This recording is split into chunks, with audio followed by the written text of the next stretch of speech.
everyone, and welcome to another episode of Stay for Tea. I'm Afshan, and this is my little pod where I invite some friends that you may have heard of and some people that you may not have, where I, over a cup of tea, talk to them about their life, their passions, and some incredible and exciting stories.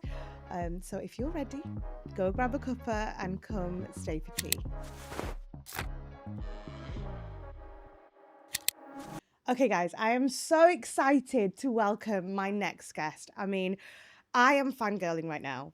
Some of you girls or guys may know her as Diamond from the BBC hit show Gladiators, where she's inspired millions and millions of people, especially my two daughters, with her incredible strength, determination, and powerful presence. But behind the gladiator persona is Livi Sheldon, a former football captain, a bodybuilder, an entrepreneur, and the founder of a women's fitness community, the Live Fit Journey. So, welcome, Livi! Thank you. I love that. Thank you so much. I was like, oh, yours sounds good. Yes. Well, it's you. I'm literally explaining who you are. Thank you very much. I am genuinely fangirling that I've got you here. Like, my daughters are in school right now. I told her in the morning. Yeah. She was freaking out. She got so upset. I had to literally be like, it's fine. And I wouldn't be a mom if I didn't ask you. She told me on the way out, can you tell Diamond if she can come to my 5th birthday party, please? And I said, okay, I will. Literally just shoved her out the door. And I was like, right, I've done my job now. On camera, I've said it now. Oh, bless her. Yeah. Well, seeing as we're both Worcester based, we'll have to see what we can do. She would actually, I think she'd collapse. Was that the one that I've met already in H&M? Was it? Yeah, so she wasn't there. No. So yeah, a lot of you may not know. Yeah. I normally don't take photos with anyone. Genuinely, if I see someone famous or someone that I recognize, I've got a thing where I just won't ever take a photo because I know it's like for me, and I love I will do it, but I'm just always so embarrassed to take photos with other people. Anyway, I saw you in H&M, in my local H&M, and I rang my husband and I said, babe, guess who's in front of me? And he was like, who? I was like, Diamond. And around that time, Gladiators had just come out. Yeah, it was like just There's something about you, genuinely, and I'm not just saying this because you're here. I don't know whether it's like your pose or what it is. She just loves Diamond. She just always gravitates towards her. If it's not you on the challenge, she doesn't want to watch the challenge. We've got to say, Diamond's coming on, when they show who's coming on. Oh my and then she'll come and she used to just stand there when she was little and do the pose. Oh my God, so cute. And I said to my husband, I'm going to have to take a photo. And he's like, what? I'm like, I know, I have to take it for her. And I don't know what came over me. I was like, excuse me, can I take a photo, please, for my daughter? And you were so lovely. I took a photo and I went off and I was just bright red. I was like, but when she got back from nursery, I was like, guess who mommy saw? And honestly, she was like, I want to see her. Oh, no, honestly, it was so cute. Because I remember that was like one of the first photos that I think I got asked for as well. Because it was like, because obviously it just come out and stuff. So I was just like, and I don't really go into town that often anymore. So I just generally just don't. And so to have that, it was really, I do. I remember most of like people and stuff like that. If I was to see someone again, I'd be like, in H&M, and you came down, and obviously when you on escalators, it makes a noise anyway. So I didn't even know. I just looked, and then it was you, and I was like, and it's probably no one else because we are I come from a background of like my family. I grew up watching Gladiators, so obviously when the new one came out, I was a bit iffy about it, but my kids, it's amazing watching it through my girls' eyes, and I'm like, wow. But you get to fangirl through them as well. So it's great. It's awesome. But no, we'll talk about Gladiators later, right? I want to know about Livi. Yes. I want to know about you, because we all know about, well, we don't know about Diamond, but we see Diamond, we see you in a lot of events now, and Gladiators has taken you to some incredible opportunities, I'm sure. Yeah. But who is Livi? Tell me who you are. Tell me where you're from. Tell me your upbringing.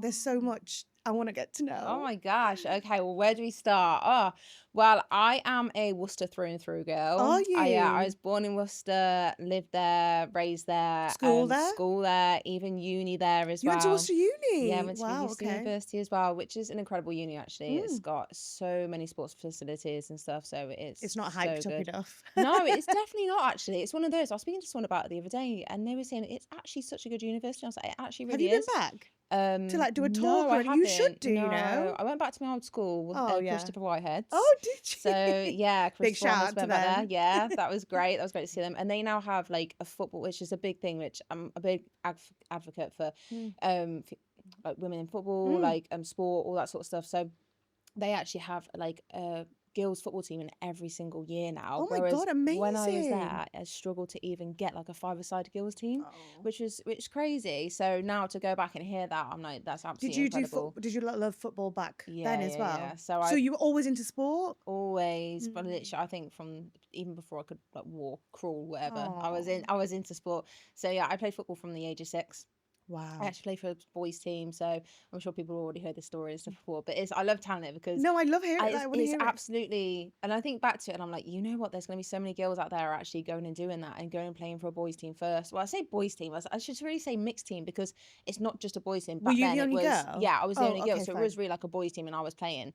And you weren't like shy or nervous about playing? No, I almost just went in and just went like, this is me. And but you were better than all of them anyway. Oh, yeah, definitely beat up some of the boys. So yeah, I gave it as good as I got, 100%, and they respected that 1,000%, and I absolutely loved it. And that's where my sort of love came from it and stuff. And obviously watch it on TV as well. I was an avid Man United supporter when I was younger because David Beckham. Stop. Stop. You're a United supporter. Yeah, I mean, hello, it's the team that I supported when I was younger. So not now. I'm pointing out. I'm not a massive follower of it at the moment, like anymore, really. But I suppose I'd say if David my Beckham, team, that was me as well. You know what it is, and I think I've got to stick with it. The 90s era with like Giggs and yes, Beckham and Scholes, like all that team. Yeah. 100%, everyone, and then Rooney as well coming through. Ronaldo, like, I mean, it was an iconic team, really. So was football always like your chosen sport then, or did you do any other sports? Yeah, or was it... so I did. Obviously, football was the number one, but swimming, I swam for my county as well, Worcester. Wow. So that was really good. Loved that. And what else did I do? Literally anything you can do, like cricket, rounders, rugby, netball. I did. Played a little bit of tag rugby. Yeah, there's actually a photo of me playing tag rugby. I'll have to send it over to you. It's hilarious. Yeah, tag rugby. Literally anything I get my teeth sunken into, I was in. Like, loved it. What were your parents like with you? They loved it. They absolutely loved it. Yeah, I've got one younger sister. Okay. Yeah, and she was more the dancer. Into the Barbies, that sort of thing. You'd never catch me in a dress. Whereas she was like the pretty little princess girl. Yeah. And I was there with just mud all over my face. Like, I remember having my hair tied up and have this little fringe that I would curl in the morning, and my hair would never be down because I just wanted to be like one of the boys. So I'd always have like tracksuits on or like jeans or whatever. So I'd never be in a dress or anything. So for me now, going back to like Gladiators Diamond and have all this glitter on and stuff, it's a completely, for little Liv but to do you see love me it now. though? No, she would be like, what are you doing? She'd be like, what? Like, we don't wear glitter. What is going on? Wear glitter. Yeah, what is happening? Yeah. So I do stay true to my roots with that sort of stuff, but I still a bit of a tomboy in that sort of sense, where I was like, we need to get down and dirty a little bit and just still play football. Was your friendship circle mainly boys then, growing up, or no? Yeah, it was actually. Because you were playing so much sport with them. Yeah, definitely. Did you find yourself surrounded by a lot of, like, you know, your friends being boys in primary school, even at like, you know, primary? Yeah, it was. I had a lot of like boys who were friends. I also had girls as well and stuff too. But I suppose when you're younger, it's who your parents are sort of friends with and stuff. Isn't it really? Who their sort of kids like and gel with. Like that. Yeah, I do remember having a lot of boys who were friends, especially because I just want to go and play all the sport all the time, play football, that sort of stuff. I remember once actually, I was so upset. It was my birthday, and this boy who I thought was my like really good friend, and I thought he really knew me. He brought me a Barbie poster, and I was distraught. How old were you? I think I was like, must have been like 7 or 8, something like that. And he didn't know. I was absolutely distraught. I went home to my mom and be like, how does he not know me? He doesn't know that I don't like Barbie. Like, and I was so upset because I was like, you could have got me like any football poster, a football, anything. I would have been ecstatic. And obviously it was like, obviously the mom, it wasn't him who got it. And they were just thought, oh, you know, little girl, she's going to like Barbie, that sort of thing. But I was so upset. Did the boy know? No, I never let him know. You should have been like, how dare you? I should have been like, what are you doing, Barbie? Like, what? I'm sorry. Do you even know me? Yeah, hello. Oh my God, wow. So you were an actual tomboy. Oh, like yeah. What's the age difference between you and your sister then? A couple of years. Yeah. So like, if you got any girly stuff, would you just go give it to her? Oh, 100%. Yeah, she had all that sort of stuff. Yeah. Oh, that's amazing. What was your dad like with you then? Yeah, he was great. He actually ended up coaching football team for a little bit. Yeah, well, she was younger. Yeah, we had my parents are super supportive in everything I wanted to go do. Like anything we were doing, like all after school clubs and stuff. Obviously, mom, dad, and stuff took us to them. My mom and dad split up when we were younger, so they obviously then had to share that sort of like role of taking us to our different things that we were doing.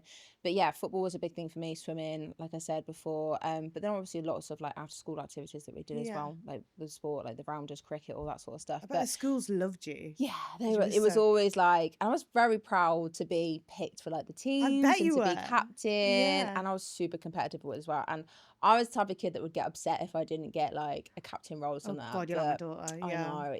I think back now, I'm like, oh my God, it's so like cringe and so embarrassing. But you know what? Actually, I was so passionate about it. Determination. Yeah, and I just loved it. I just wanted to be the best. So 100%. So you should. I think that's what you should strive to be. But were you always picked though?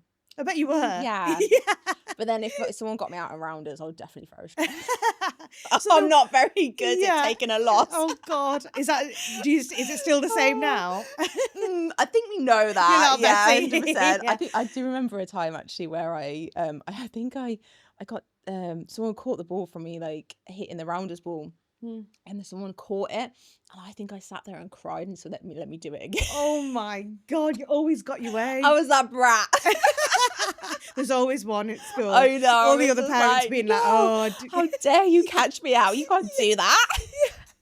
It's like even like now, like past the parcel at a birthday party for my daughter, like she's like looking at me because we've taught her like you had to smile, you can't win it all. If it doesn't land on her, you can just see her like her face like dropping every time it's gone. Honestly, I need to teach her, like she's the sore loser in everything.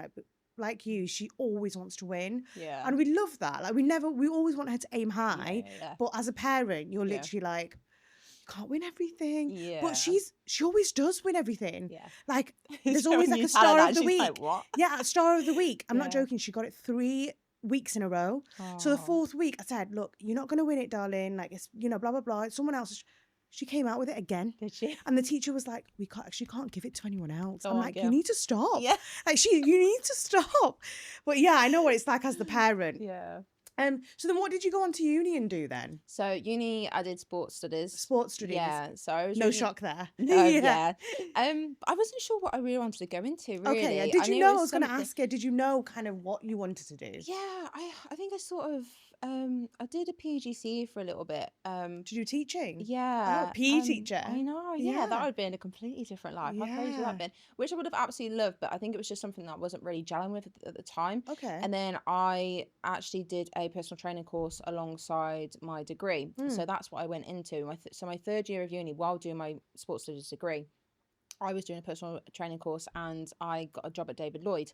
So I was working pretty much a full-time job, like 30 hours as a PT at David Lloyd while doing my degree and stuff. So, which was quite challenging, quite hard. But I was at a point where I didn't know what I was going to do with my degree. So I just wanted to get on like the ladder of like working and stuff and start to build myself up from that. And from me doing my own sort of transformation from going from college to doing so much sport, to then not doing anything. And as you know, as you get older and you hit puberty and all that sort of stuff happens and you end up getting a little older and you go out and have food and drinks and stuff, your body changes a lot. Yeah, so obviously. I actually ended up taking control of that and going, you know what, I got a personal trainer myself and I want to actually be able to like understand like nutrition, food, how the body, fuel, training, all that sort of stuff. And I absolutely loved it. And I loved how I could transform my body into something that I loved and wanted to see. So that's what I wanted to help others with. It's just like feel good and confident. So you knew then that that's the kind of avenue that you wanted to go down. Definitely. You said that you transformed your body. Yeah. In what way did you transform your body then? At that age though, when you were at uni, you started to have like a kind of so building like muscle mass. And so because obviously when I was younger playing sport and everything, I would be able to just eat everything and anything inside. Literally I could eat everything. Work it off. I ate like an absolute horse. And it was great. But then I got to a point where I stopped doing as much sport, pretty much nothing at one point. And I started getting to the gym, but I didn't really know what I was doing. So that's when I got a coach myself, started training, and then started to see the changes in my physique alongside with eating enough protein, eating enough calories, and also obviously training consistently. And I started to see the difference in the shape of my physique in like more muscle mass showing, and just feeling more stronger and confident in myself. Yeah, is that where the whole bodybuilding side kind of started? That's it. Yeah. How old were you? That's incredible, by the way. Yeah. I can't believe that you were a bodybuilder at one point. Neither can I. Does it sound like years ago? It's like a different world now. Is it? Yeah. How old were you when you started? Like when you figured out, you know what, this is something that I could, do. What attracted you to be a bodybuilder then and start that journey to become? I think I was just looking for something to focus on. Okay. It's a lot of discipline though. Yeah, it really is. It really is. I think I was just a little bit lost in myself. Again, I'd fallen out of love with training a little bit, and this was like probably about 5 years into training. I was on and off with it a little bit, and just wasn't really consistent with it. And I was like, you know what? I just want something to focus on. So I messaged my friend who is a bodybuilding coach. Shout out to Tom Hames. Got me through that bodybuilding era. And he took me through my first bodybuilding prep. So there's a lot of learning on my part as well and stuff, because you do have to be so dedicated with it all. It's like anything. Like you literally have to track every little grain of rice, every little bit of like fry light of butter spray, like all that sort of stuff. Because you are basically going up onto that stage and for someone to like judge your physique and your stature, and like how your muscularity is as well and everything. But were you ready for that? Yeah. At the time, when looking back, do you think that you were ready to be put on that pedestal and be judged by people on your body and your physique, your muscle? Yeah, I think it's was I ready for it? That's a really good question, actually. I think at the time, I've always been, okay, let me answer it like this. I've always been my hardest critic, and I am still now as well. So it didn't really matter to me what other people thought. It was what I thought. And if I thought I was looking... How old were you, by the way, when you first started it? It was 2019. So where are we now? 2026 now. So I was like 20... Not good at maths. Oh my God, I have no idea. Let's pause that. Let's let find out. Let me look at that. Hang on. I can't remember, actually. No, my maths is rubbish. Don't even bother asking me. I'm just going to Google it. How old are you? No, just take away 2016 to 2019. What do you mean? 2026. Wait. 2026, take away 2019. And then so 7 years ago. How old are you now? 32. 32, take away. Oh, okay, it's 25. You're 25. Okay, right. We can put that in. Okay, we clearly can't do it. I can't do maths. So, wait. Right, I'll ask you again. Okay. So, how old were you when you started the whole bodybuilding thing? I can't. Stop. Get it out. No, we've just like done that. And we're going. I know. Okay, I need I'm a like second. sweating. So the bodybuilding, so funny, yeah, I know. Okay. So obviously it must have taken you so much discipline. Yeah. How old were you when you started the bodybuilding? So I first competed in 2019 and I was 25. So yeah, I did a whole year of competing then. I did 2 competitions at the start of the year, which I did a 12-week prep for. And when I say 12-week prep, I mean, you literally go in and I'm doing cardio every single day, training every single day, steps you have to hit. And then obviously nutrition wise, I have that to follow as well. Oh my God. It's a lot. It is a lot, but I loved it because it had that discipline. It was like what I needed at that point. I was like, I need something to focus on. You had a purpose. Had something to follow 100%. I think that's what a lot of people need as well sometimes too, is having a goal to like look at and follow, and having someone to help you and help you coach you through that as well can really help, because just doing it by yourself and you're constantly, and like I said, I am definitely my worst critic. Like I'm my hardest critic. So I would always judge myself too much maybe sometimes, and to make adjustments that you need to for like the diet and training and stuff like that, I wouldn't be able to look from it from like a bird's eye view. I'd be looking at it from inside my body. And obviously our perception of ourselves and stuff can be very off from what we actually see and what other people see as well, which is a really sad thing. So having like obviously a coach take me through that, because getting to that level of like percentage of leanness, it takes a lot, and you get to a point where you're lean blind. So it's something that's called in the bodybuilding industry. Do you think you were happy then though, doing it? Like that's something that you wanted to do. Yeah, no, it was something I wanted to do. Looking back, as you're older now, you're 25 years old. Yeah. Any 25-year-old woman or person out there is self-conscious or not self-conscious, whatever, but you always are thinking about, especially if you're in this industry, how you look, how you don't look, especially in the sports world or the fitness world. And do you think, looking back, that you were happy within yourself to do it? Yeah. Or were you trying to prove something to yourself, like with the discipline and with, you know, stuff like, I can do this? Yeah. Or did you want to do it? Did you want to do it? Is what I was saying. No, like, did you want to? Yeah. You didn't feel like you weren't pressured into doing anything. No. It's the route that you took Yeah. to do. But to lose that amount of weight and to build that muscle mass, it's not easy. No, so when you looked in the mirror, were you happy with your body, is what I'm asking, basically? Yeah, I think to be show prep lean, I think it's a different level of happiness because you're happy with the achievement that you've done. Yeah. And it's fantastic. You can't believe that you've got that. Yeah, it's incredible. But it's not a happiness of like life. Like it's not, you can't go out and have food with friends. That's what I'm trying to ask. Yeah, that kind of way of life that you've had to stop and sacrifice so much for this. What do you win something at these competitions? Yeah, so you win like a trophy and a title and stuff like that. Different competitions have different It's more things. that you've proven to yourself though, yeah, I guess, obviously there's the main one, which is like the Olympia show, which is out in America and stuff like that, which is the big one that everyone always aspires to go to. Did you do that one? No.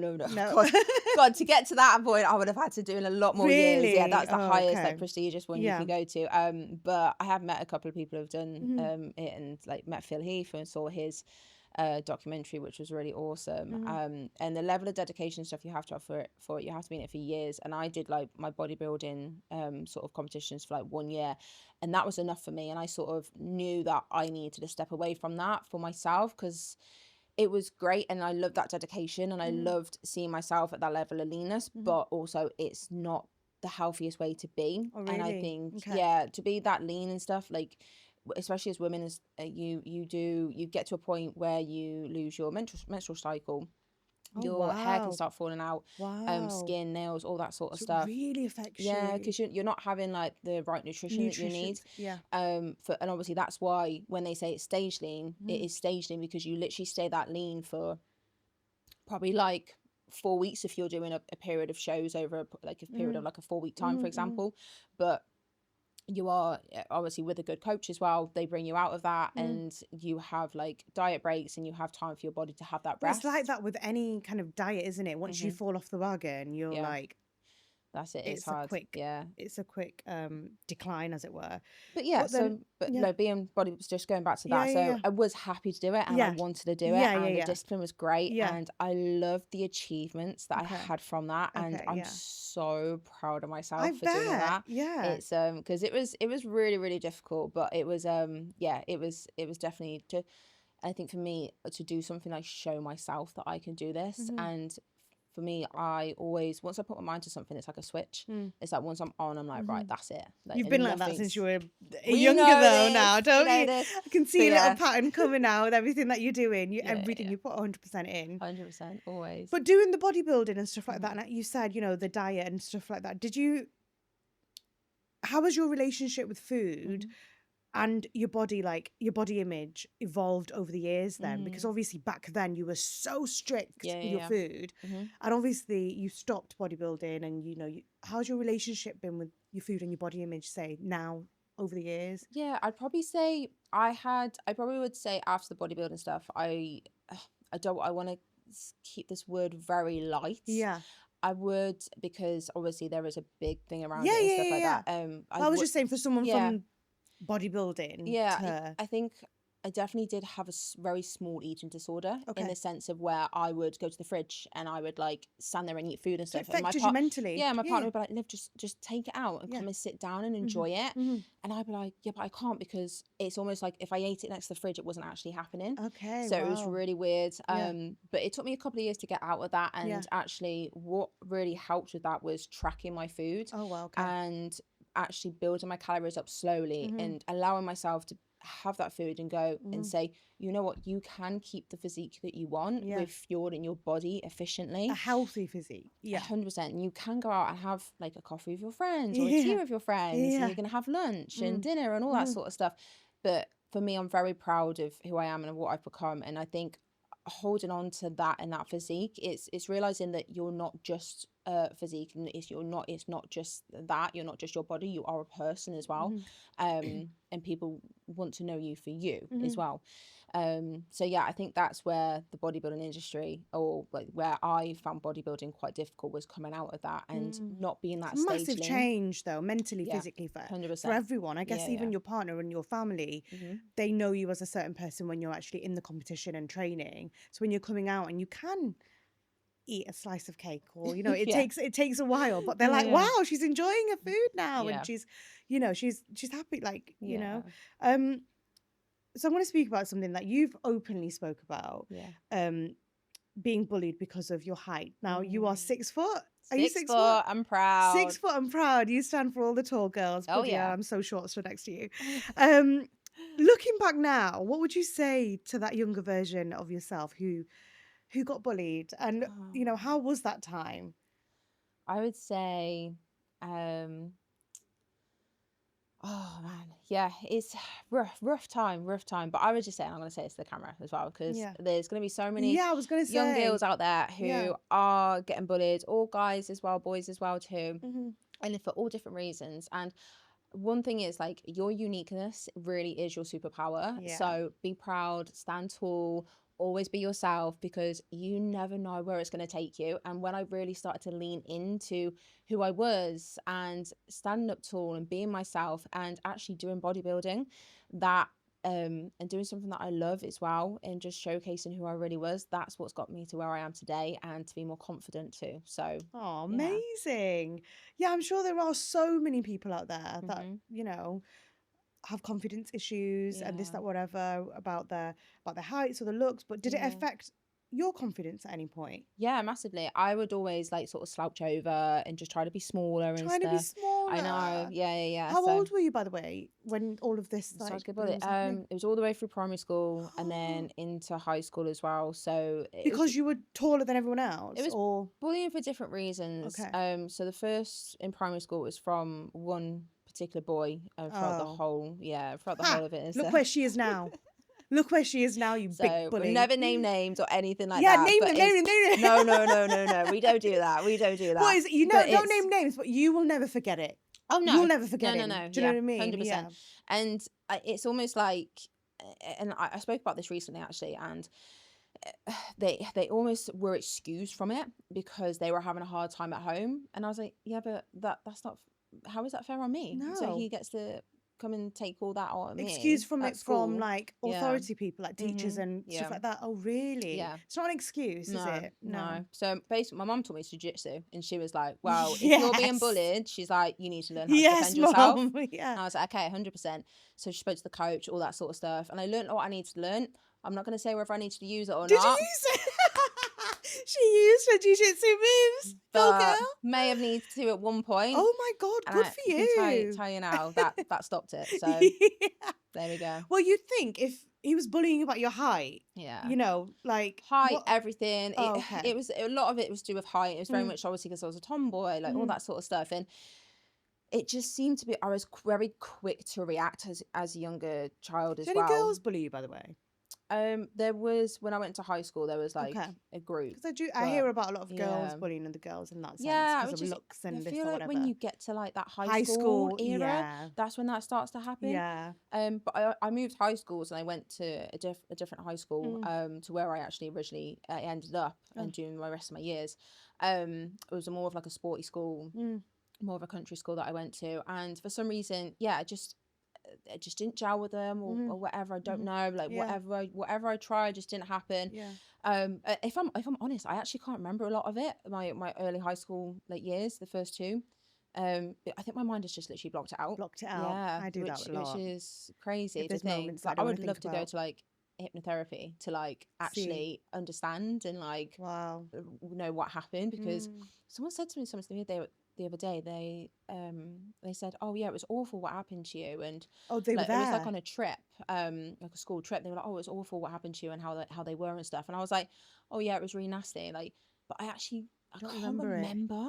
Like, but for someone else to mention it and they've been looking on the outside, it's really quite I difficult. have that as well. There's some things that I've blocked out from my memory from back in the day, and when some people mention it, I'm like, Did that happen? I wonder whether that's something in like internally like that we just don't. I think we do. I think we block it and out choose to protect ourselves. Yeah, which it must have been bad. Do you know what I mean? If we have done that.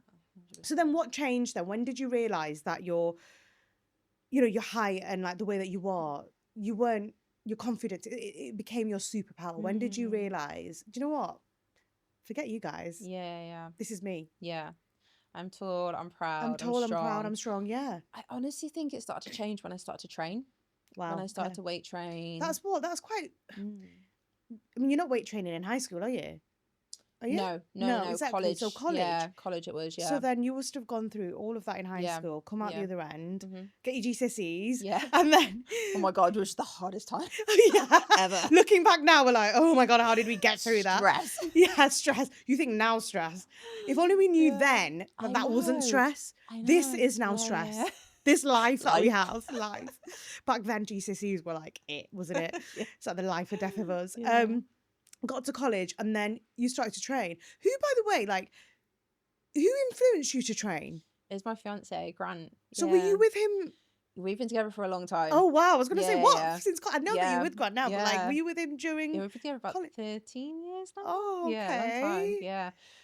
Because as a college student, me personally, I wasn't going to the gym. I probably should have. I wasn't, blah blah. I was in Harry Potter then, so I had a different Girl, life. you were living life. Yeah. Like I would love to swap lives with you. I wasn't even thinking of that. But when I look back at 18-year-olds or 18, how old are they? 16, 17-year-olds. Yeah, they're not in the gym now. A lot of them are. There might be, but like, who was like influencing you to go to the gym? Yeah. So Grant was. Yeah.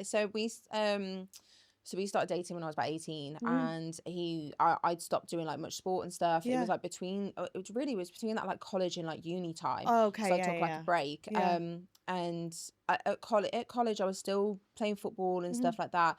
But again, obviously, when you're in college, it's like the nightlife and all that sort of stuff. So you're just immersed in that, which is great, which is awesome. But then I got to a point where I was like, okay, I'm in between college and university now. I'm like, what do I do? I'm having a gap year. Like, I'm not sure what to do and stuff. And I was just looking at myself, wasn't feeling very comfortable. And he was like, just come to the gym with me. And I was like, okay. So sort of went to the gym with him a little bit and did some stuff. He like gave me some stuff to do.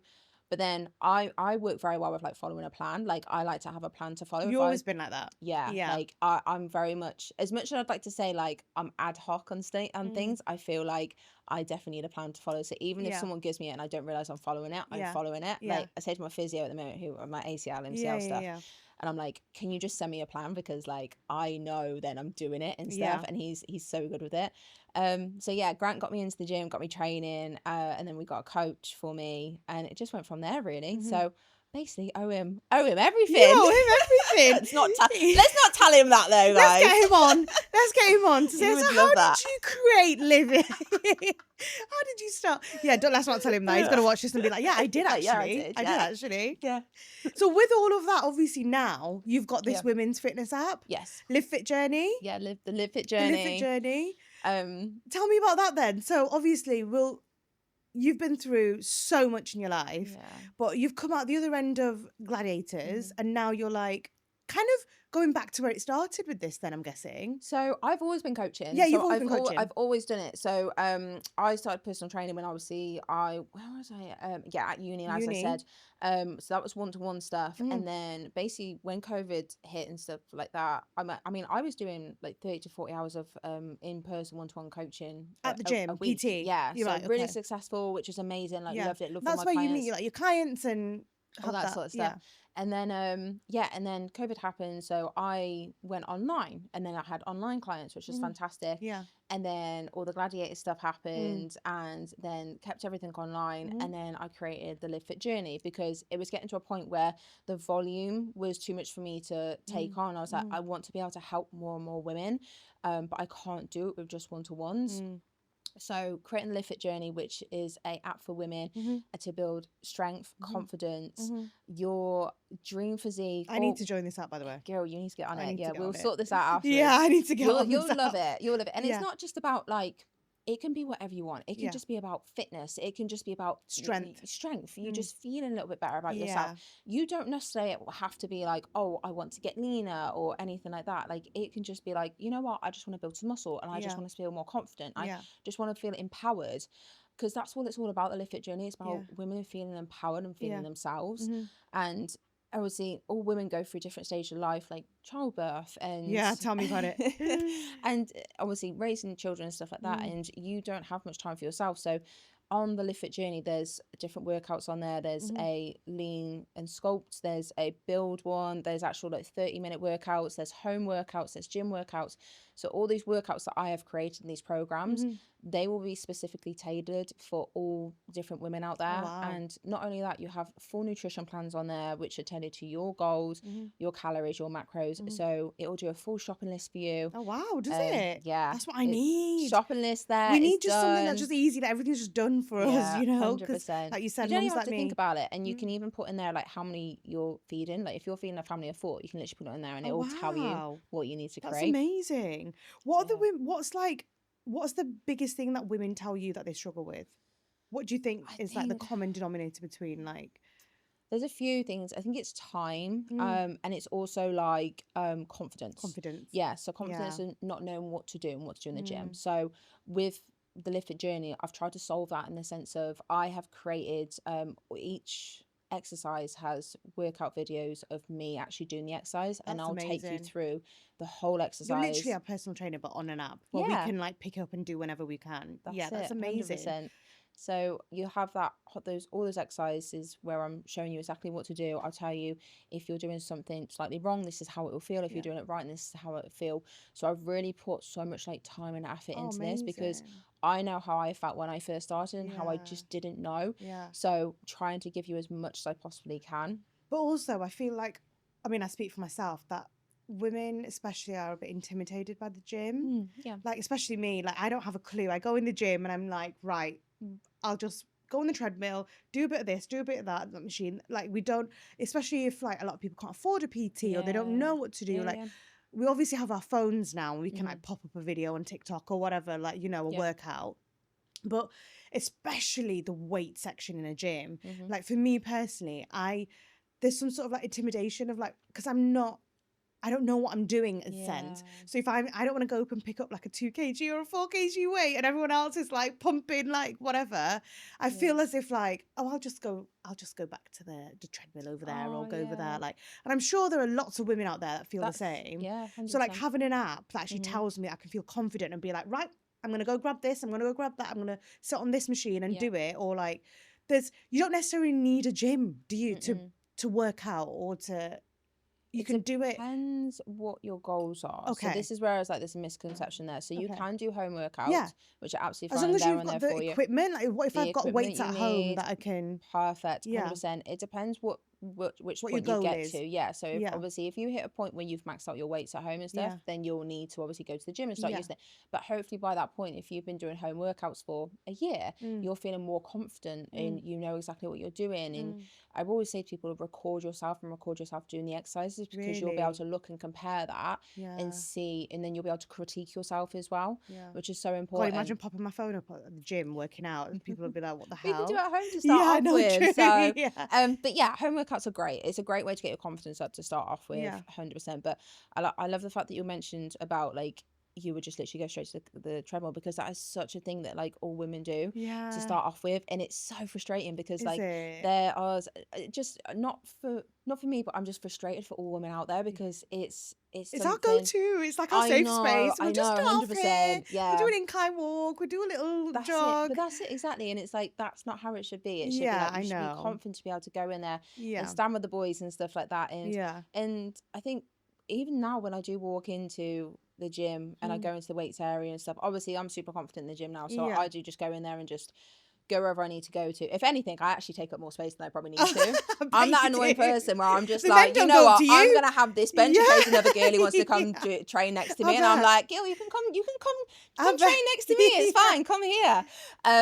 So yeah, no, I do that because and then I look next to the boys and I see what they're lifting, and then I'll go pick up heavy weights. Yeah, but isn't it ironic that you're doing this for women though, the app? Like you're not doing it like the old Liv that had the friends that were boys and that used to play football with the boys, and now you're doing this out for women like myself who need the help. Was it important for you to do it for a women's only app? 100%, yeah. Because like you said, like exactly what you just mentioned there. You'll just be going into the gym and just go on the treadmill, doing your incline walk, which is fantastic. But like going into the gym and doing anything is great. Yeah, we're also women who were telling you the same stuff. Do you know what I mean? 100%. Yeah. So that's the common thing. Yeah. So being able to help women now go and do that, because even when I first started, I was like, I don't know what I'm doing. Like, what do I do? And I was asking Grant, who is a guy, questions of how I should train. Yeah. No, I want to ask a girl. I want a girl to show me how I should train. I want a female who understands how I feel like during a different time of the months. Like generally our hormones change so much throughout the day. Yeah. Like, and also it's nice to tell a woman PT, like obviously our bodies change as well after a baby, as with puberty, growing up, whatever. Someone that understands as well that, you know, all that sort of all stuff. That stuff. We have to explain it to a man. Yeah, literally. Because there's amazing male PTs out there. Yeah. But it's just something having that ease of having a woman doing it, especially woman to woman. Yeah, especially. And unless you're in that, you don't understand it. Yeah. So yeah. Oh my God, can you register me on this app, please? 100%. Because I'm in my gym. I'm in my gym girl era. Yeah. But like, I'm probably doing it all wrong. I'm literally going on the treadmill and I'm like walking 40 minutes uphill. Girl, we're gonna get you so confident. You're gonna walk in there. You're gonna go straight to the weights. Yeah, but my thing is, I just want to move. Yeah. From where I was before. Any form of movement for me is like better than nothing. Yeah. I used to be doing like 400 steps. I never even used to walk, and them steps were like up to the fridge and back. Do you know what I mean? Like comfort eating. Best kind of steps ever. But now my goal is literally just to move my body, regardless of what it is. I just think mentally for me, and I'm just very lazy with the working out thing, and I can't. I'm a foodie. I love my food. Yeah. So when a PT, the first thing they say is to weigh the food. I'm like, oh, am I ready? Like, So for me, little steps for me to like go in the right direction, and then hopefully I'll be. There's different ways you can do it. It depends on how strict you want to be. Yeah. Because you can start off with just being a little bit more conscious about the food and stuff. And then once you get to a point where you've plateaued, and then you can start tracking a little bit more. If I had an app like yours, I'd have something to reference, you know what I mean? And go on and have a plan and stuff, which is what someone like me, a lot of women I think need that structure, just like you needed it. I need that structure. Right. So the big talk, the big question, Gladiators! I'm actually fangirling out. Like I've said this before, I know, blah blah blah. A lot of you girls out there, a lot of you people watching this or listening to this. Livi's obviously Diamond, who is probably one of, I'm not being biased, the best gladiator that there is. How the hell does one go from living in Worcester, being a PT at David Lloyd, to being on Gladiators? How the hell do you do it? Wow. You tell me, girl. I have no idea. Was there an audition process? Yeah, so we had to go to trials. Wait, did you register? Who registered? Tell me everything. I need to know. I need to know everything. So I was reached out to, and I went to the trials for Gladiators. How did they reach out to you? On Instagram. So you already had a presence on Instagram with your PTing, or I think I had like 3,000 followers. Like that was it. So how did they? Yeah, they found my bodybuilding photo. Basically. See, this is the thing, guys. I always say to you, any opportunity you have, big or small, go for it, because you don't know where it's gonna lead. No, I know. Isn't it? Yeah. 100%. You did the bodybuilding. Did you even ever think? No. They found my bodybuilding photo and they were like, it was from like a hashtag of like Amazonian woman or something like that, and they actually didn't know who I was, so they had to find me from that photo. The research team, like, who is this Amazonian woman? Yeah, who is this 6 foot Worcester woman? Find her. Which is just absolutely wild. And that's what I always say is, like, if I hadn't have ever done that, and this is why I say to it's so funny. When I say about Grant earlier, about him being like, obviously I owe him like everything. Obviously, Gil has worked very hard, but getting me stepping foot in that gym, I love you, Grant, thank you so much for that. Gil has worked very hard though herself. But yeah, stepping foot in that gym and then doing the bodybuilding and then competing and all that sort of stuff, like and I always believe everything happens for a reason. Like, there is so many steps that had to happen to get me to that point. And on that bodybuilding stage, and that photo to have been taken, like, imagine if that photo was never taken. Like, it's all meant to be. I believe in that wholeheartedly. Crazy. Yeah. Everything we do in life is meant for you and is your personal journey, and everything's gonna Oh my God, it gives me shivers. I know. The fact that you did that, not knowing what was about to. If you could tell that person on that bodybuilding stage what was going to happen to Literally you. no idea. It's probably good that you didn't know because you were just authentic to you, just enjoying it at the time. Yeah. So then they researched you, they found you, they reached out, you went through an audition process. Yeah, did trials. I don't think you needed the audition. Surely they just see you and they're like, right, yeah, she's definitely a gladiator. Oh, no, we definitely, obviously, the trials are there to see, like, how you are physicality and stuff like that. And also, like, in front of the camera as well, too.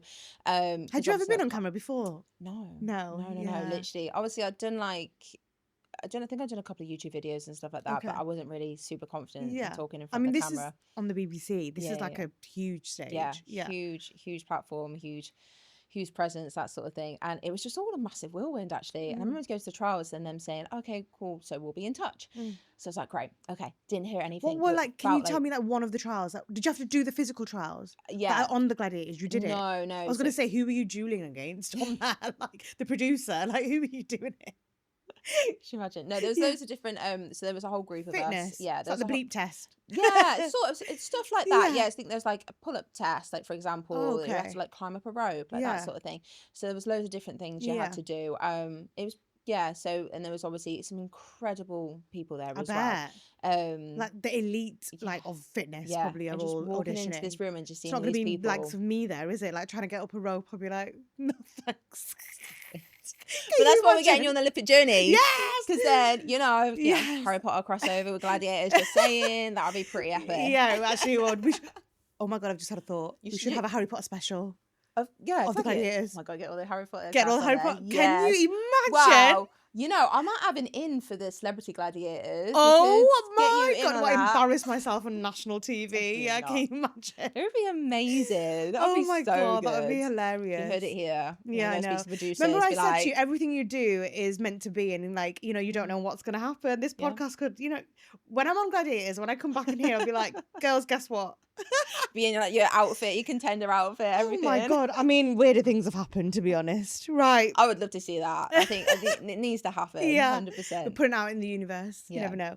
Right. So you did those trials. You did the auditions. So I did the trials. And then literally, I don't think I heard anything for like a good few weeks. No, it was longer than that, actually. Months. It was a couple of months. Wow. And then I remember getting a message off the casting, the main casting guy. And he said, sorry, I'll start again. So I remember getting a message as well off the casting director, and he was like, "Oh, can I give you a quick phone call?" And I was like, "Oh my God, okay." I was like, "This is either gonna be really good news or it's gonna be really bad news." And I'm gonna be on the phone, and I was sat up and I was actually doing like my check-ins and stuff for my coaching, and he was like, "Hi, how you doing? Are you okay?" And I was like, "Yeah." I was like, "So just tell me, tell me." Yeah. And he was like, "You've got it, you're in." And I was like, "Oh my God." I remember like screaming on the phone and being like, "This is insane, crazy, everything." And then it was just a whirlwind from there, really. And it was literally just like, then we go on to like, obviously sort out costume, names, all that sort of stuff. Names. And, I'm sure you've said this about a million times, but like why Diamond? How Diamond? Oh my God, it's the most perfect name for you. Like, how come? Why? I think Diamond is just an extension of who Liv is. And did you get to come up with your name, or did they give you like a few lists? Yeah, we had an input on it and stuff, but ultimately it was obviously up to like the BBC and stuff like that. But they loved Diamond for me, which I absolutely loved as well, because I feel like everything that I've been through with the bullying and obviously the bodybuilding and just overcoming so many barriers, the strength, unbreakable, and at the end of the day, we know diamonds are made under pressure, right? So all that pressure that I'd been through from when I was younger had built me into this diamond. Oh my God, and it was just a fit. It just fitted so well. Yeah. Oh my God, that is just like so amazing. It is goosebumps, because I say the story about how I got into Harry Potter so many times, and I've never heard it. There's a whole video about it. But obviously the casting process, I know what it's like, and I get goosebumps when people tell me theirs, because as much as you've said it 100 times, there's always someone out there that hasn't heard it, and blah blah blah. And that feeling of when you've got that part, unless you've been through it, no one can explain it. Because the how many auditions did you have? Did you have a few? I just did one trial, and then it was multiple phone calls and stuff like that, just checking in, all that sort of thing. But it was a lot of like agonizing, waiting for it. So then when you get that call, that feeling, it's like your whole world is about to change and you don't know it. Do you know what I mean? You don't, and like I get goosebumps because I'm like, look back to the girl that I was when I got that phone call to say that I got the part, and like same as you, and now where we are, it's like unbelievable. When for you did it feel real? Like obviously you film it and you do it because it's a reboot. You know, you don't know how it's going to go. You don't know if it's going to be a success. And what season are we on? What series are we on now? Series 3 has been filmed. Was filming series 4 in July. Right. Okay. July, yeah. So it's like, it's obviously been a success, and I'm so happy for them because when it's always daunting to come out with a reboot of an original classic. When for you did it feel like, oh crap, like this is going to be big? Yeah. Is it after the first season or like... during? So when we filmed the first series, obviously we had all been like released and stuff like that. I did like a bit on, I think it was it BBC Breakfast, where we were sat on like the big red couches, with Nitro, and we were saying about it and stuff. And I remember my mouth being so dry, I couldn't even talk. I was so nervous. Did you have PR training before this? A little bit, through into the deep end? Pretty much, because you're just sort of like, there isn't time, but it's just like, you know what it's like. You just have to go in and just do it, and like the more practice you have, the more easier it gets, the better you get at it. So I feel like for me, that was all sort of like a dream, and it was just like, oh, okay, just go and do this and just get through it, and just don't say anything that you're not meant to say, and just don't trip up, and just do things. Wow. I think for me, it was when we started filming the series, and I was the first female gladiator shown to come out on the first episode to go up onto Jewel, which was so epic and so cool. And I think seeing the eruption from the crowd in the arena, like there was like, I think it was 2,500, 3,000 people in that arena. Like first series of Gladiators, the first day of filming, the first time people had ever seen it since like the reboot and stuff like that. And not since the reboot, since like the original and stuff. And in like an arena in that setting, and it just seeing the people just absolutely go mad for it, and all the posters and stuff, like they had no idea who we were, but there was kids with like Diamond posters, and obviously all of the Gladiator posters as well, and just there and loving and supporting it. And you could see all the adults as well, all the parents that were just there and just so excited for that, because they remember how nostalgic it was, and how that's much the thing, like we don't, I say this all the time, we don't have enough family shows on the TV where you can sit with your kids no matter what age, your grandparents, your mum and dad, which is what we used to do back in the day. Were you a fan of the original? Did you watch it? Are you old enough for it? Are you old enough? I'm 32, so I think I caught the last few series, I think, but I would watch reruns of it. Like I would come back from school and it was always on. It was literally our tradition on a Saturday. It was like Gladiators, Blind Date, Family Fortunes. It was all the classics. And genuinely, we're probably, I don't know whether this is an Asian household thing, let me know as well, but like that was our family time. And my dad was very much like, you know, come on everyone, I've got 3 brothers as well, I've got no sisters, so I was all around that male you know, household. So we would watch Gladiators, Wolf, everyone like that, you know, I remember it like it was yesterday. So when I remember when it was coming out again, I was ringing my parents and being like, oh my god, Gladiators is back. Did you all come together and watch it together? No, we didn't, because we all live very separately. But I've got kids now, and it was important for me to start, because we don't watch anything together unless it's Bluey or something, a cartoon. Do you know what I mean? There's nothing that I watch, and I'm like showing Kyra, like my eldest, like, look, this is what mummy used to watch. And it was just this female empowerment of like Diamond, Athena, like, you know, Dynamite, all these girls. And even the guys, you know, and they had their own pose, and that I was watching it in her eyes like, oh my god, that's why I loved it. And she's do you know what I growing mean? up with she's it growing now, it, that strong. I mean, it's not a surprise that she is such a strong, confident, because she follows you. That's why. Determined. Shall I say stubborn? Gets it from her dad. I know. So obviously now that you've done a few seasons, for you, what event is like the toughest physically to do? Oh gosh, what do you enjoy doing? What's the most toughest? So the ones I most enjoy, I love. I'm one of those annoying people. I love all the games. Okay, I generally do love absolutely all of them. Yeah. The one that I dread though would probably be, and I'd probably say it's the one that I find hardest, only because like. So it'd be Everest, which is one of the newest games. So it is, and obviously if you've seen it tilts, I've seen that one. And that perspex screen in the middle, that weighs something like 200 kilograms. When you're pushing it? Yeah, but that weighs 200 kg. What? Yeah. The screen So in the itself? screen itself weighs Why? 300 kg. Surely they'd make that a bit lighter, no? It's For you to for push. the whole build and Yeah, everything. yeah, yeah. So for when you're, and obviously when Are you scared of we have to heights? get lifted up into in cranes as well. Yeah. So it's not like it's just a we're up on like stairs or anything, because it's so high up. I think it's like 10 meters up or something. Because it's so high up, we have to get lifted up into cranes. So you're up there, and it's like like duel has a level of intensity because it's such one-on-one. Well, that's what I was going to say. I thought you were going to say duel because it is one-on-one. That's my favorite though. I know, like, that is I feel our like favorite that's as my well. game. Yeah. That is yeah. You're that a is Diamond's one game. knockout, like, Yeah, I Archie love that. girls. I know. I'm like, come at me, let's go. So yeah, it's and then obviously having to push against it, and the tilt is just so difficult because that's a new one as well. Yeah, that's I like the the new classic one. games. Yeah, yeah. What's the one where they, the alleyway and there's 4 reviews? Gauntlet. That's one of my faves. Classic. Yeah. I do get really annoyed at it though. Yeah. When a gladiator just lets them pass, or like, when they're not pushing, I'm like, come on. When they've got to do it again and they go up the corners, like, as you can tell, I'm a huge fan. I'm literally. This is why we need to get you on it so you can really see what it's like. I'd be like laughing at you all, like, hi, I'd be. No, because you've got to have some you've got to have some level of fitness to actually be on it. You can't just have Joe Blogs just get absolutely attacked on Gladiators. All the contenders, everyone who comes on it are they're very fit, and they've got exactly. I'm like, the physicality is fantastic. I think I might be having a contestant actually on my pod. No, it's a little sneak peek. I'm like talking to someone that was on Gladiators, because she's an incredible woman. Amazing. What I was gonna say was so yeah. You've been doing it. So who's like your friend? Are you all friends? Like, you asked me like, who are my friends in Harry Potter? Like, who are you all obviously friends?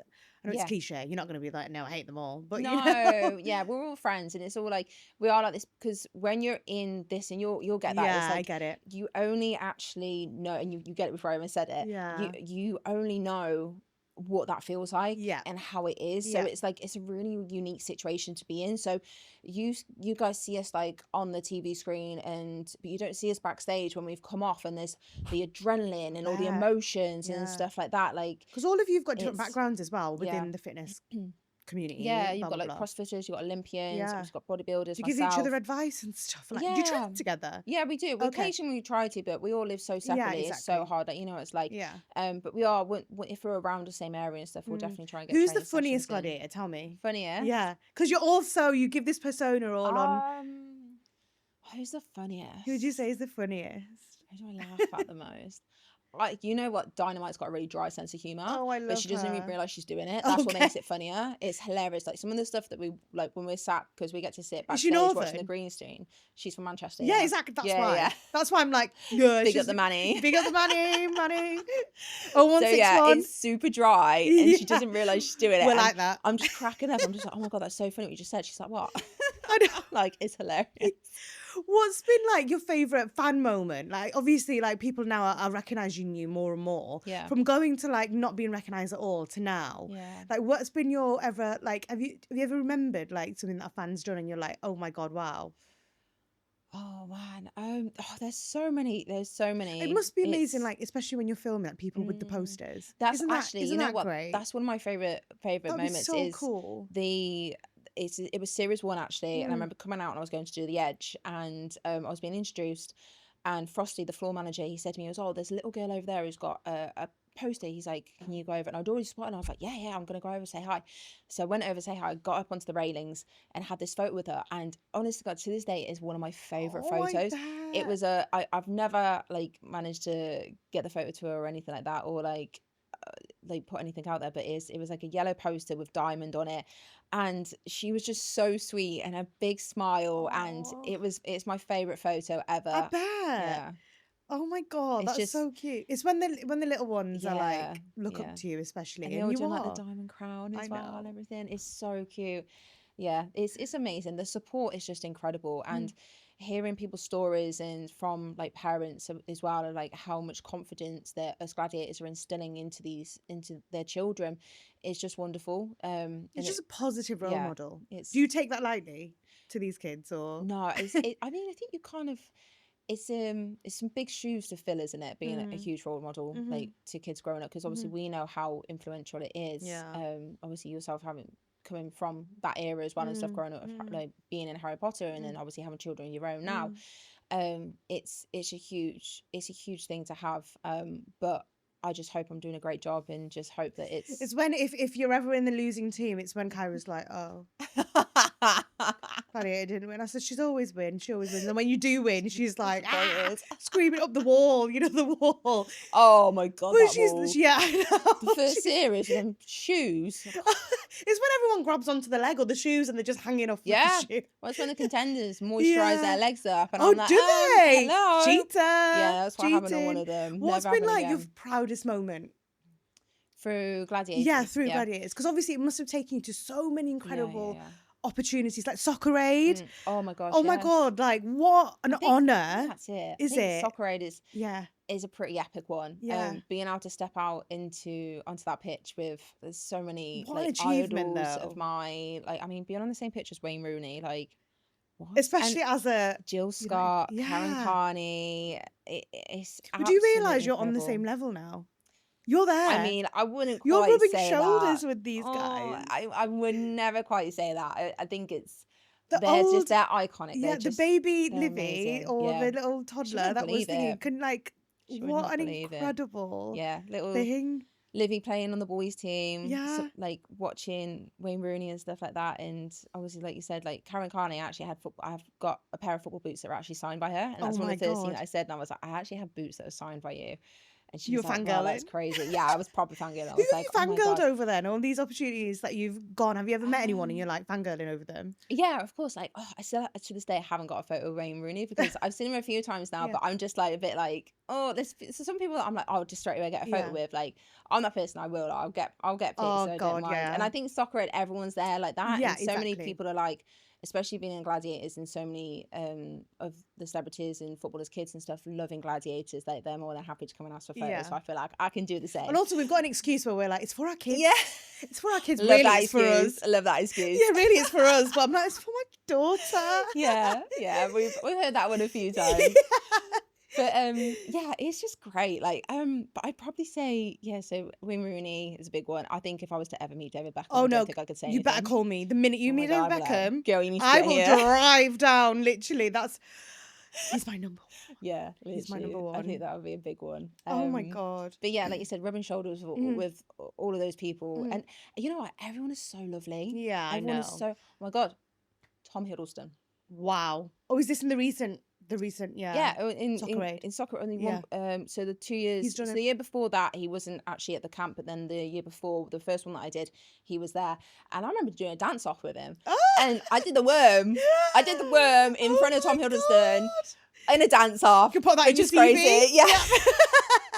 But again, the nicest guy, so Isn't so it lovely. surreal? Like, you're doing all these things. We were in like a things. circle doing like you're just passing the ball around on the very first day, and I was put in a group with him, and I was just like, oh my god, it's crazy. And he passed the ball to me, and the pass wasn't quite there. So he's like, oh sorry, Liv, and I was like, you know my name? I was like, what? I was like, this is insane. Oh, I know. So yeah, it's absolutely incredible. It's one of the best highlights doing Soccer Aid, and obviously for an incredible cause as well, UNICEF, and the amount of money they've raised, it just keeps being more and more and more, and everyone just loves it. I think obviously football, like obviously we've got the World Cup at the moment and stuff, it's just something that actually brings so many people together, and it's just a huge celebration of just love and support and just having everyone. What an honour to be a part of that as well. A huge honour, yeah. So with the Gladiators, obviously it's so demanding physically, mentally, everything like that. And we all know that you had quite a massive injury that kind of took over your life. Yeah. You can see the scars on Liv's knee here. You tore your ACL. And MCL. Oh, and MCL. Yeah, full rupture, ACL, MCL rupture. Yeah. MCL capsule as well burst. Was this whilst you were filming? Yeah, it was. So it was during. Obviously, everyone would have seen this now. It's I've on seen it. Powerball. I've seen it. Yeah.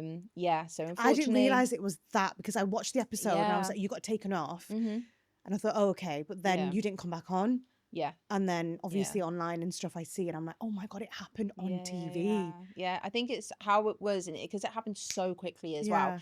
It was kind of hard to see it, and I think people were like, what's going on? Like, but I actually remember watching it back now, and it was so eerie, like the silence of the arena. Like I didn't realize that when it actually happened, because all I was focusing on was just adrenaline, the pain. Yeah. But yeah, it was just instant pain. It was really weird, and then it was just like, okay, let's see if I'm okay. Brought my leg round. nothing was sticking out. Thank God. So yeah, and then obviously. But you didn't know obviously at the time what had happened. No, I didn't know. I knew something had happened because I'd heard a big, like, basically it was like a bunch of sticks and you won't go like that. Right. It was like I just heard a massive snap. And yeah, so I didn't know what it was, and obviously the instant pain and stuff. And it was almost like everything was just in slow-mo, because I could feel it happening going into it, and then I couldn't move away from it quick enough. My God. So yeah, it was just it's just one of those major unfortunate instances that happen, obviously. And this is what people don't realize, is when they say, oh yeah, but Gladiators is like panto, isn't it, and stuff. It's not. Like, no, we are there, we're putting ourselves on the line. Yeah, like, it is extremely physically demanding, and we absolutely love it, and I love what I do, and I will never change it, and I will always be the super competitive Liv that I always am. But it is like, it's one of those things that happens, like in anything, in any sport and stuff. There's so many sports people who have major injuries and stuff. But we're 10 months post-op now. I'm feeling so much better. Amazing. I'm very excited for the next series. Cannot wait. And yeah, it's been a long journey, but like, it's not put you off. No, you're back. No, I'll probably be a little bit more cautious. Yeah, but I'm super excited. So how long were you out of the game for? 10 months, did you say? So yeah, I'm 10 months post-op now. So the first, had an operation pretty much a couple of weeks after it happened. But how do you even deal with that though? Because obviously, like, physically, obviously, you can't move, but like mentally, you are so, especially in sport and like your field of life, you know, it's so go, and you're so active with everything, to be completely out. Yeah. Physically, obviously, it has an effect, but mentally for you, did it affect you in the way that you thought it would? Were you having like a positive outlook, or were you down at some points? And you know, it takes a lot. It does. It was extremely hard toll, like, mentally. I think, especially the first initial like couple of months, when you're first getting over the operation and stuff, and you're going in for that, it is literally just like a sort of survival thing where you're in it, and you're just like going through the day-to-day and stuff, just making sure you're eating, drinking, all that sort of stuff, like getting the swelling down in the knee. That's the biggest thing after you've had like a major operation like this. So I had like a machine that would like ice and compress my knee at the same time, and that helped a lot, actually. So if anyone's out there and they have to do a similar injury, like, that really helps. Get yourself a compression ice machine. Is so good. But I feel like it's the mental side of things, and it would go back to then trying to start to walk and all that sort of stuff. You had to like teach yourself how to walk again. It's basically a brand new knee. Like, obviously the ACL, I had the patella tendon was taken for the ACL to construct the ACL, and then obviously the MCL is synthetic now, and then the LCL they tightened up as well. So my surgeon said they tightened up the LCL because it goes from a 7% to a 2% reoccurrence rate, which obviously is great, which means it's fantastic. But yeah, it's been a lot, and my physio has been fantastic. Everyone, I've had a full team around me, my family, my friends, everyone. Like, I would not have been able to get through this without them. So having that support network around you has been key. Were you gutted that you couldn't go back filming? Yeah, of course. I think, like, I was actually a little bit more about that. I was a little bit delusional, actually. Were you ringing them like, I could come back? Yeah, I was on like the they took me out the back and stuff like that, and they were like, okay, let's keep your leg up, keep it straight, all that sort of stuff. You're like, no, I'm fine. I was like, yeah, I'm okay, it's all good. So they took me around to the corner, and they were testing it. The physios and the doctors and stuff were testing it. They were like, oh, it's a little bit lax, and I'm like, what? You mean like a sprain? Yeah. And they were like, I think the physio must have known, but not wanting to scare you. 100% you. Yeah, they 100% you. They just didn't want to be like, because obviously it's such a huge injury. They can't just say. Someone says to you, like, you're not going to be playing sport for at least 10 to 12 months. It's literally like, you're out. Yeah.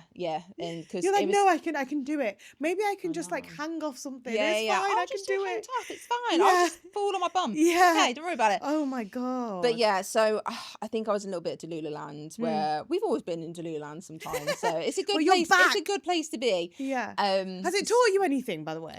Being massively. It's taught me even more how disciplined and determined I can be as well, because it never, there was times, don't get me wrong, there was times where I was just like, this is so hard, and I sat there being like, I honestly, like, how am I going to get through this? What were you doing, by the way, when you were off? What were you doing? Because you couldn't train, you couldn't do anything. The first 4 weeks, I think I pretty much just played Ratchet and Clank. on the PlayStation. On the PlayStation. I was like, I had this machine that would move my leg up and down to like bend it to get the flexion on it. Yeah. And I was just sat there because it would be painful as well trying to get like push the flexion. So I'd just be sat there playing Ratchet and Clank. So that was great. That got me through. Yeah. But no, I'm very fortunate. I have a gym at home, so I would literally go in my pajamas and I just go up and do some upper body and stuff. I'd be on my crutches. Like, look at you. You're still not moving. There's no determination. Tell you what, I think it was 4 days post-op I was in the gym. I know, I was like, right, I need to go train. Spoken like a true gladiator. Right there. 4 days post-op. You're like, right, I need to get back on it. Are you mental? If that happened to me, I'd be out. I'd be like, babe, can you just get me some this? Can you get me this? Like, I literally, everyone will be my slave on that. Oh my God, don't move. When you said, were you mentally okay? No. No. Yeah, actually, that answers everything. You were in the gym 4 days later.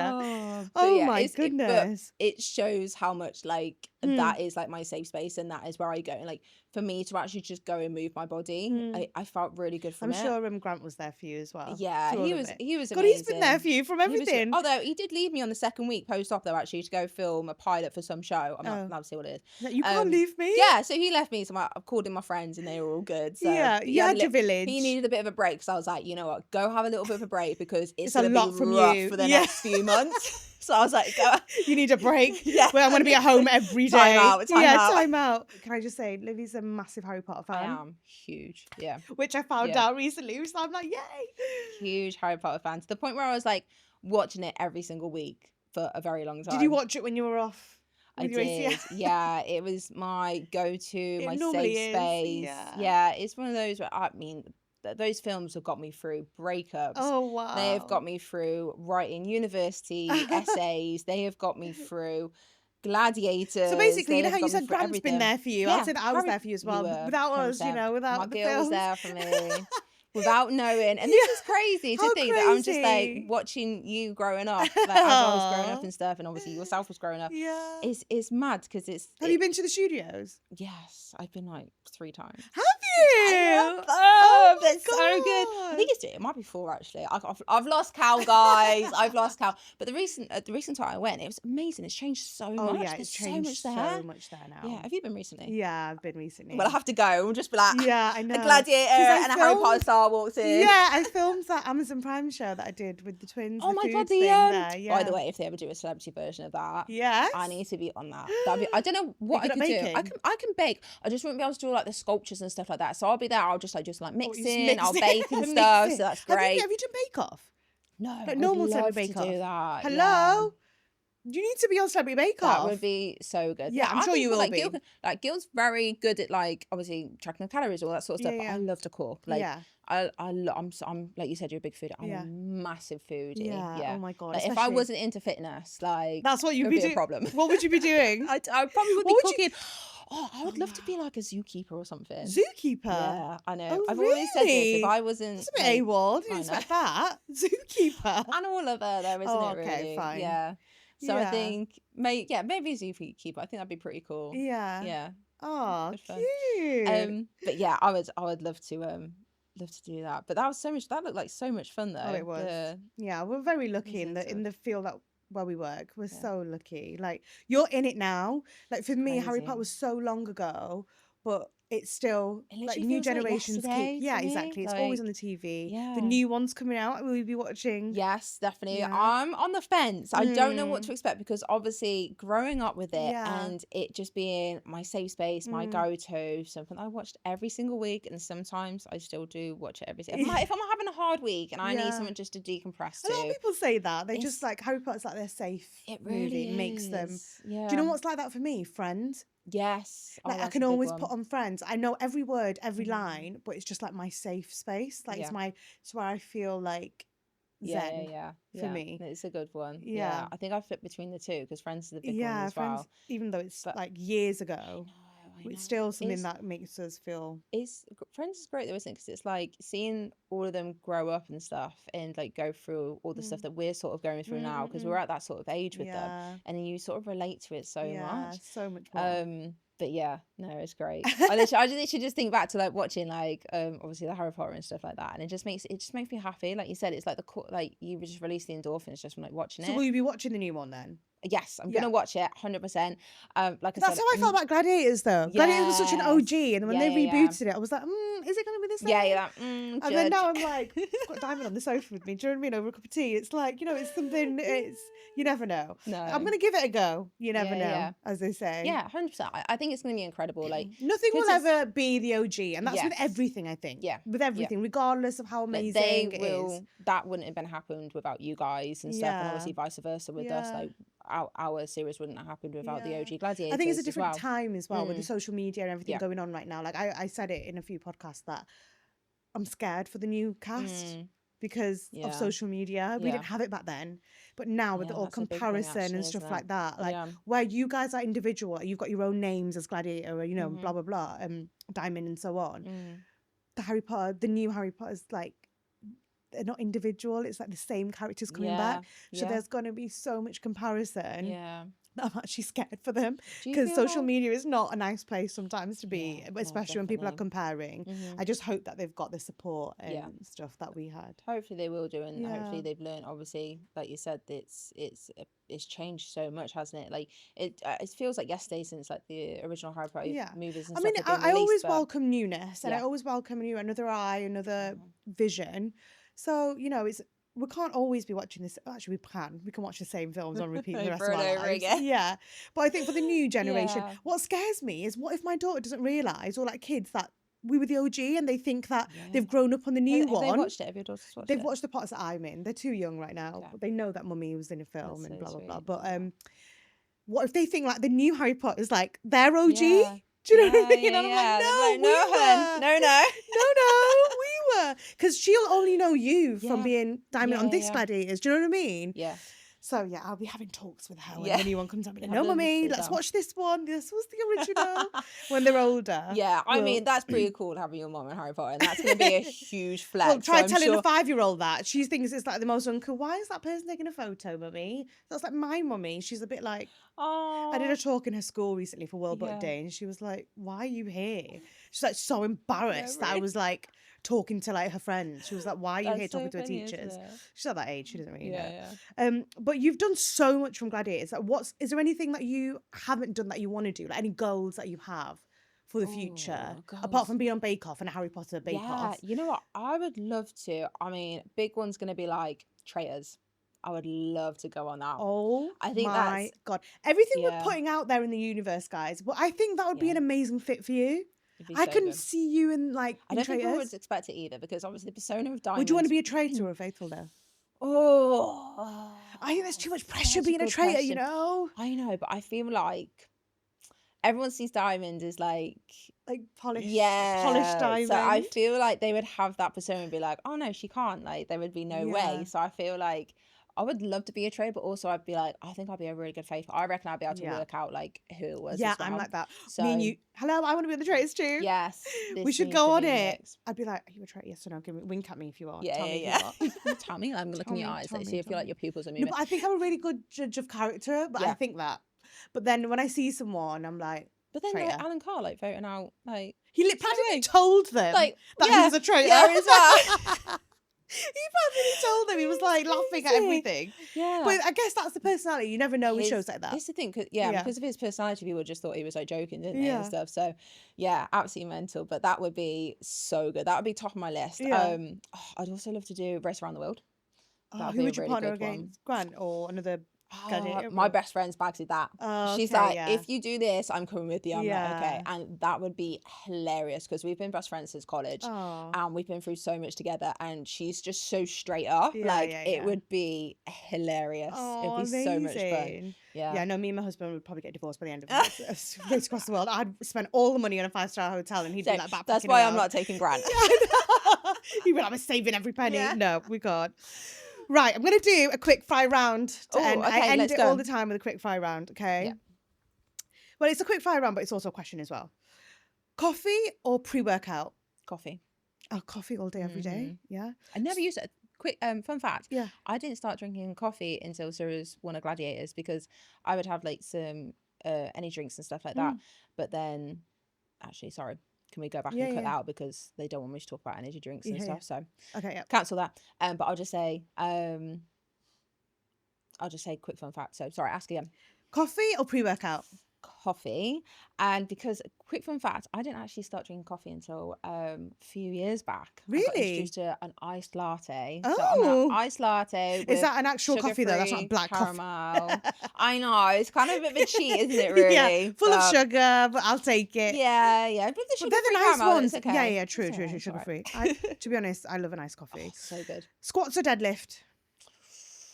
Oh, squats. Football or bodybuilding? Oh, football. Oh, I didn't expect that one then. That was weird. Most competitive gladiator? Diamond. Biggest fear? Oh, biggest fear? Not accomplishing my goals. Yeah, well, we gathered that. Yeah. One word that describes Diamond? Unbreakable. One word that describes Livi? Passionate. Ooh, passionate, yeah. Favorite cheat meal? Pizza. All day long. Pizza. Yeah. What do you have in your pizza? Favorite topping? Pepperoni. Okay. Loads of pepperoni. Chicken. So good. What music are you listening to in the gym? Oh man, a mix of everything. I've got like a hype playlist on at the moment, which is it's a little bit of like remixes of different songs. Golden from K-pop Demon Hunters. Oh yeah, there's a remix on this playlist at the moment. It's so good. Oh my god. I'll go from anything though, like for Avril Lavigne to Machine Gun Kelly. Oh wow, okay. To like country music. So I'm a real mix. So you never know what you're gonna get if you walk into my gym. Favorite cheat meal? We said pizza actually, haven't we? Yeah. Best pizza advice. Oh, best pizza. Best piece of advice you've ever received.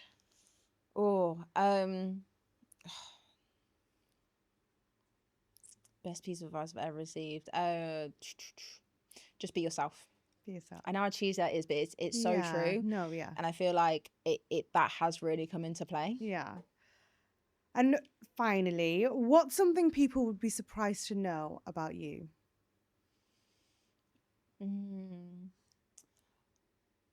I can actually be quite shy to start off with.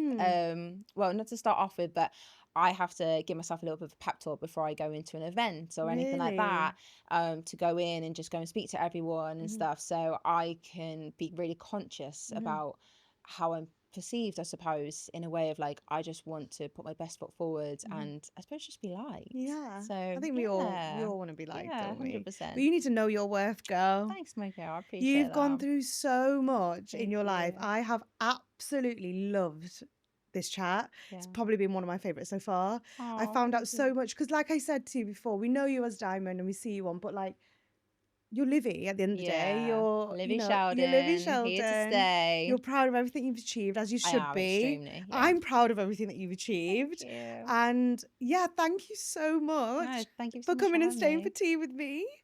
I can't wait to go back and tell my daughter. My daughter's going to watch this and be in absolute awe of Let's you. do a little video for Yeah, we should.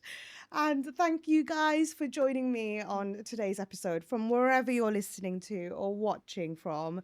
Thank you for joining me. And as always, please like, subscribe, rate on Spotify, do all that good stuff for me because it would really help us. And I can't wait to see you guys again on the next episode of Stay for Tea.